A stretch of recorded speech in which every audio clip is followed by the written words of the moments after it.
Hello viewers, welcome to Newsweek South Asia, a program that talks about breeding of terrorism and its impact on South Asian nations.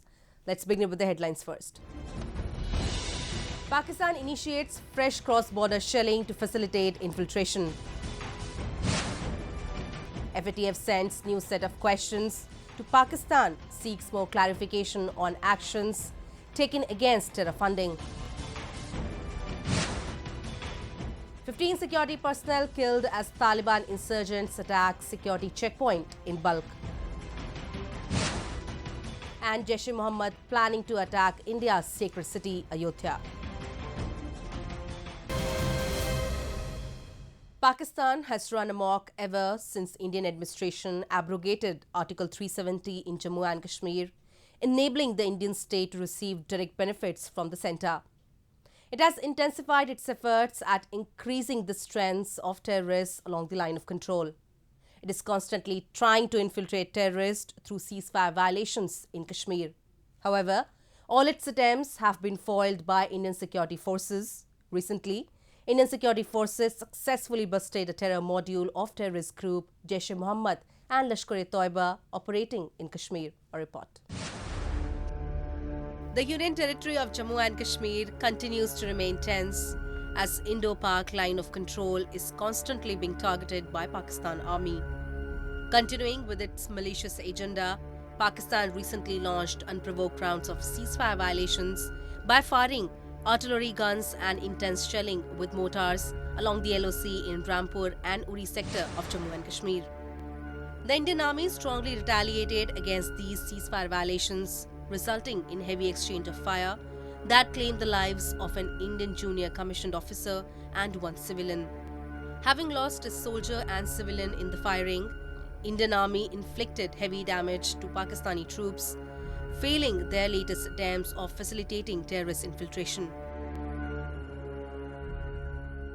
Pakistan की तरफ से वहाँ पर घुसपैठ की बहुत सारी कोशिशें हो रही हैं और मिलिटेंट्स को टेररिस्ट को वो लाते हैं वहाँ पर लाइन ऑफ कंट्रोल के पास लॉन्चिंग पैड्स के पास वहाँ से सीज़फायर वायलेशंस हो रही हैं सिविलियन साइड पे भी नुकसान होता है आर्मी की साइड पे भी कुछ नुकसान हुआ है तो इस तरह की जो हरकतें वहाँ पर होती हैं उनका मुंह तोड़ जवाब दिया जा रहा है हमारी तरफ से हमारी जो बॉर्डर गार्डिंग फोर्सेस हैं उनकी तरफ से और हालात बिल्कुल काबू में हैं मगर ये बात सही है कि वहाँ पर पाकिस्तान आर्मी की तरफ से बहुत सारी कोशिशें होती हैं जिसमें टेररिस्ट को इस तरफ भेजने के लिए और साथ-साथ सीज़फायर वायलेशन करते हैं वहाँ Scrapping of the temporary special status of Jammu and Kashmir has badly rattled Pakistan, which is desperately carrying out ceasefire violations to infiltrate terrorists through Jammu and Kashmir in order to create unrest in the valley. Recently, Jammu and Kashmir police busted a module of terrorist associates hailing from Pakistan in Tral and Sopore areas of Kashmir, who were involved in providing logistic support to the Pakistan-based terror group Jaish Mohammad and Lashkar-e-Toiba. तराल के area में एक आतंकी पकड़ा गया जो बड़ी देर से जैश मोहम्मद के साथ काम कर रहा था वहाँ का एक उमर भाई करके पाकिस्तान का जैश मोहम्मद का कमांडर है उसका ये साथी था और कल इसको तराल के एरिया में वंतीपुर जिला में पकड़ा है इसके साथ ही सजाद हैदर करके एक लश्कर तौबा का कमांडर है जो सोपुर की बेल्ट में काम करता है उसका एक साथी भी कल पकड़ा गया है और उसके पकड़े जाने के बाद उसका पूरा मॉड्यूल जो था इनका 3-4 लड़के जो इनके साथ बतौर टेररिस्ट एसोसिएट और टेररिज्म में हिस्सा ले रहे थे उस तरह का काम कर रहे थे Pakistan occupied Kashmir has become the hub of terror launch pads. Terrorists in these launch pads are always on a lookout to infiltrate into Kashmir, which is facilitated by such constant unprovoked ceasefire violations by Pakistan Army. However, Indian security forces are effectively thwarting these infiltration bids. The National Action Task Force has sought more clarifications and data from Pakistan on actions taken by it against madrasas belonging to banned outfits, weeks after Islamabad submitted a report to the Paris-based body detailing steps taken by the country to curb terrorism and money laundering. The Financial Action Task Force, or FATF, has sent 150 questions to Pakistan seeking clarifications, updates and actions taken against the madrasas belonging to proscribed outfits. According to Pakistani media reports, FATF raised the set of questions in an email weeks after Islamabad submitted a compliance report on December 6. When last Pakistan gave its report, it out of 23 parameters, it just was able to complete only 3 parameters. But still, with the help of China, it managed to get an extension. Now what the FATF has done is they have given Pakistan 150 questions, because the terror funding is not only being done by the government agencies, but also the various organizations being run by these terrorists. Now it is going to be very difficult for Pakistan to wriggle out of this, because all these 150 questions pertain to most of the organizations, so-called social organizations, charity organizations being run by these militant groups. To fix serious weaknesses in its anti-money laundering. FATF's latest notice to Pakistan signals trouble for the country, as officials report that Jamaat-ud-Dawa's network includes 300 seminaries and schools. The Jamaat-ud-Dawa, or GUD, is run by Hafiz Saeed, the Mumbai attack mastermind. At least 56 madrasas and facilities are also being run under the JUD and Falai Insaniyat Foundation in southern Sindh province. Just Jamaatul Dawa is running more than 300 seminaries and so many madrasas over there. In these madrasas, what is being taught to the children is total jihad, total war against all infidels in the world. So it is now going to be very difficult for Pakistan to really explain as to how they are allowing all this to happen right under their noses, because now the cat is out of the bag. Entire world knows that Pakistan is the hub of terrorism, and Pakistan, all these organizations, that the militant organizations that are being run, that are stationed there, that are being protected by the ISI and the Pakistan army, are all in Pakistan. At present, FATF's inquiry on terror-related entities in Pakistan holds immense significance, because the country is running proceedings on Lashkar-e-Taiba leader Hafiz Saeed on terror funding charges in an anti-terrorism court in Pakistan's eastern city of Lahore. As informed by legal sources, Hafiz Saeed pleaded not guilty in the second case, which is related to Saeed's pseudo-charity activities that are actually running for collecting illegal funds to finance his terror enterprises. Saeed was indicted on similar charges in another case on December 11. Whenever Hafiz Saeed's cases come up there, the evidence is not produced before the judge.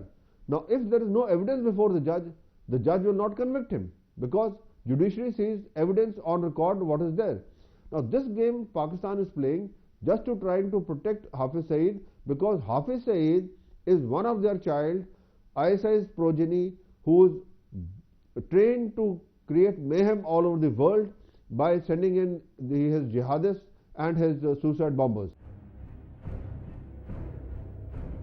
The indictments come ahead of a meeting of World Financial Watchdog Financial Action Task Force in February 2020 that will decide whether to blacklist Pakistan for its failure to curb terror financing. If blacklisted, then Pakistan would most certainly face major financial crisis, as the International Monetary Funding, or IMF, recently informed that blacklisting of Pakistan by the FATF could have serious implications for capital inflows to the country. The global terror financing watchdog had in October this year kept Pakistan on the grey list for an extended period till February 2020.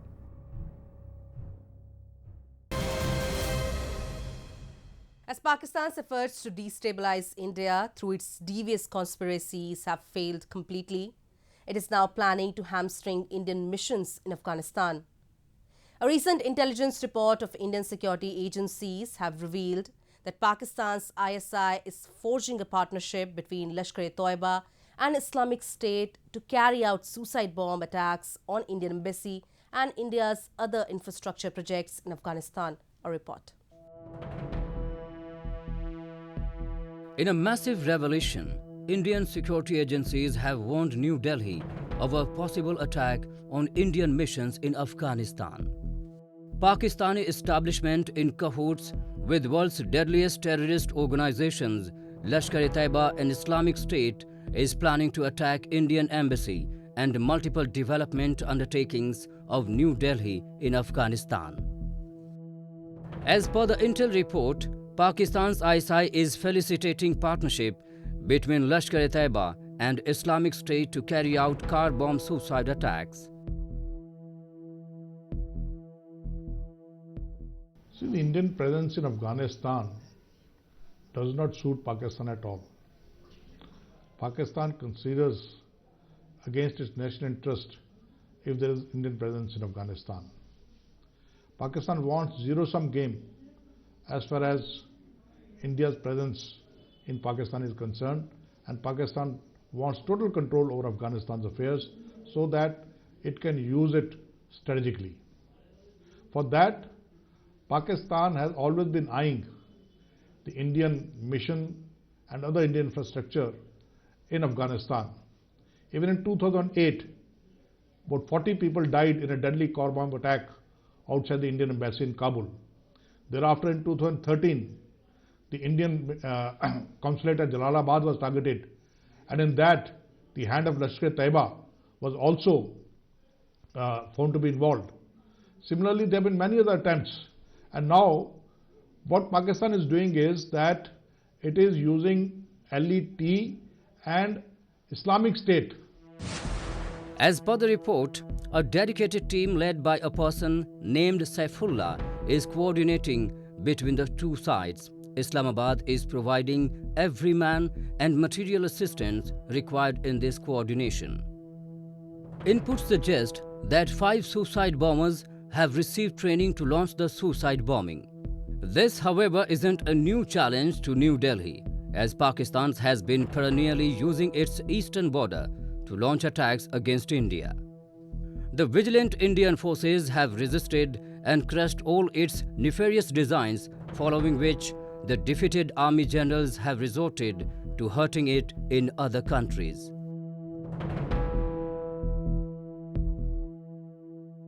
It is a desperation on part of Pakistan because Pakistan has been unable to carry out any terrorist attack in other than Kashmir in other parts of India ever since 2014.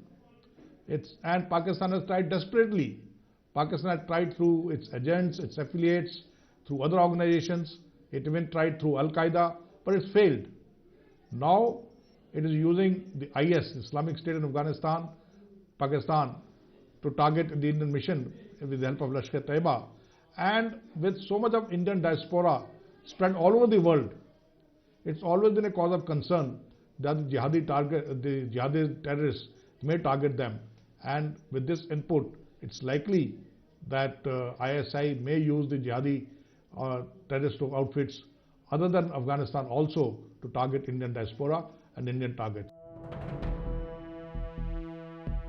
Preventing India from gaining significant footholds in Afghanistan has always been Pakistan's top priority. It assumes that India's deep presence in Afghanistan can hamper its devious nexus with the terrorists. To gain a strategic depth in this war-torn country with porous borders has been Islamabad's another agenda. For that, it regularly hires, nurtures and finances the terrorists and mercenaries. However, to its disappointment, none of its agendas have borne fruit owing to competent security forces of India.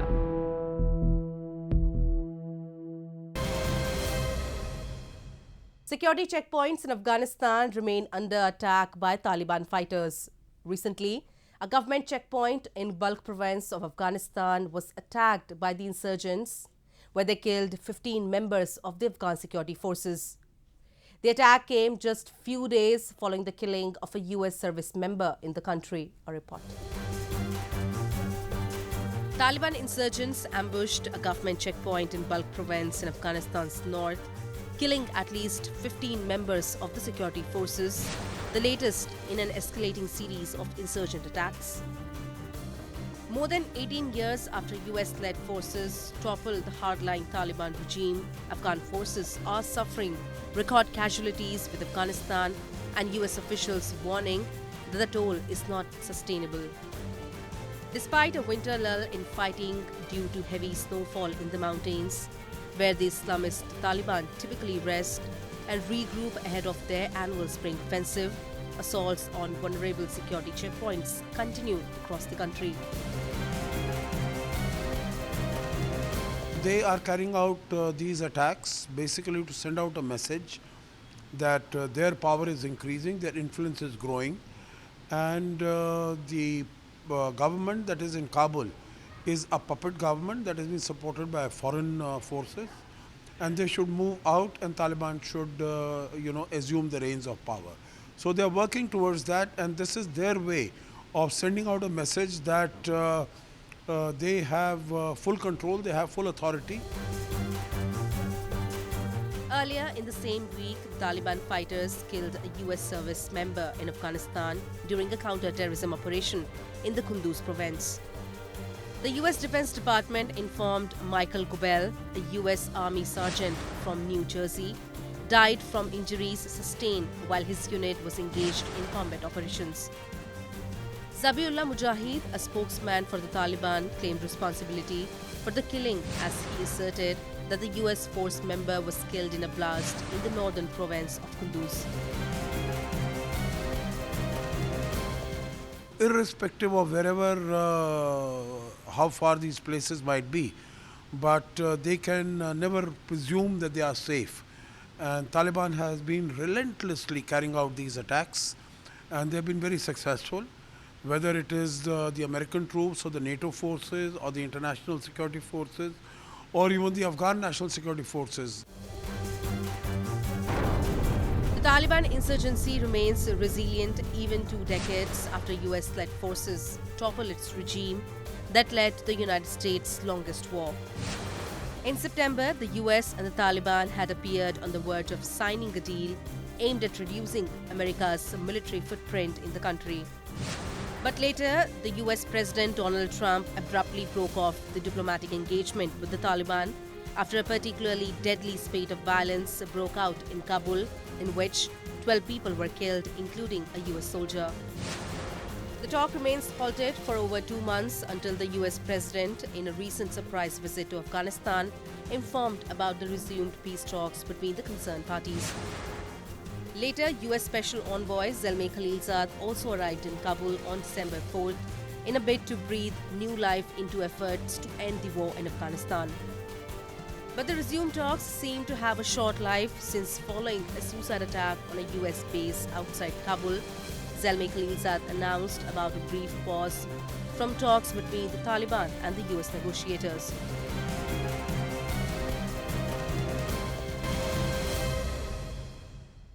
Pakistan-based Jaish-e-Mohammad terror group is planning to launch a major attack on India's sacred city of Ayodhya in eastern Uttar Pradesh state. Indian intelligence sources revealed the inputs about a planned attack this week that also marks the 20th anniversary of Kandahar attack in 1999.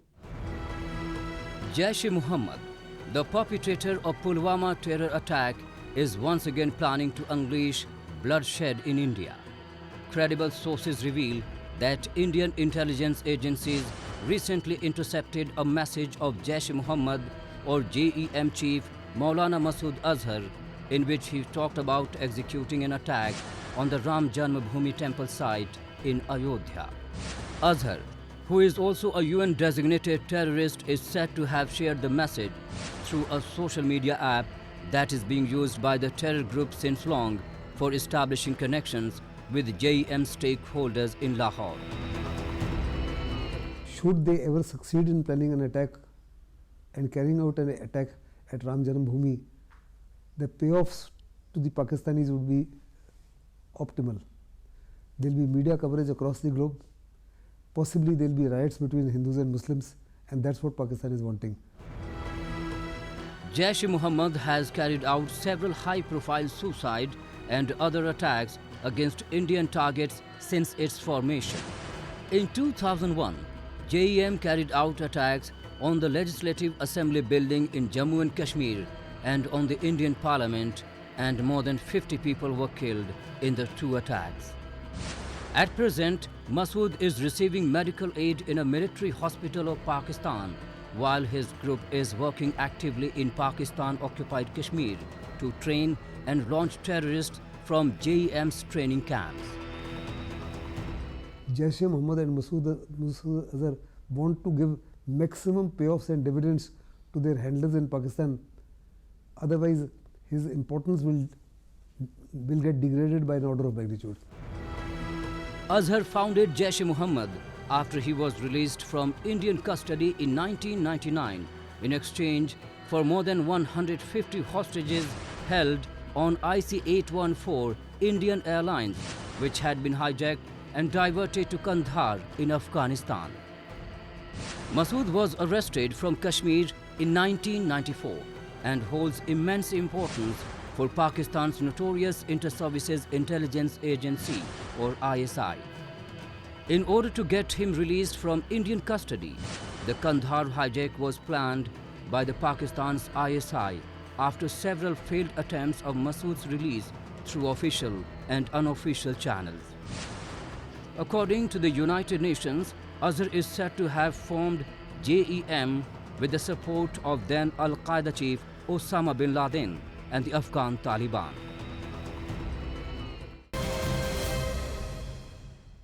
And with that, we come to the end of this edition of Newsweek South Asia. We will be back next week with more news, views and analysis from the subcontinent.